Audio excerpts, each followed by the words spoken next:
Hey folks, just a real quick tutorial on how to submit something from Google Docs directly to an assignment folder. Okay, new bit of information here. So, if you've done work in Google Docs and you've got something that's assigned to you, this may be a template I gave you, and of course it copied it and put it in your Google Drive folder, or you just happen to like to work in Google Docs and you just want to be able to upload straight from Google Docs. It's really simple. So, in the content section, wherever you are, so I've got this. I'm like, oh, here is an annotation assignment. I'm going to submit these. Okay.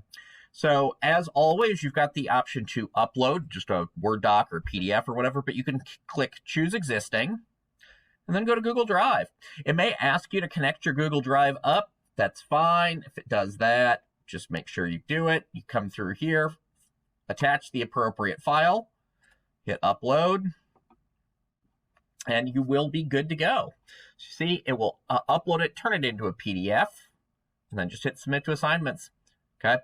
The one thing I will say is once it's uploaded, it turns it into a PDF. It's a one-time upload movement. So if you make changes in your Google Doc, it doesn't show up in D2L. You'd have to resubmit for that. That's the only thing.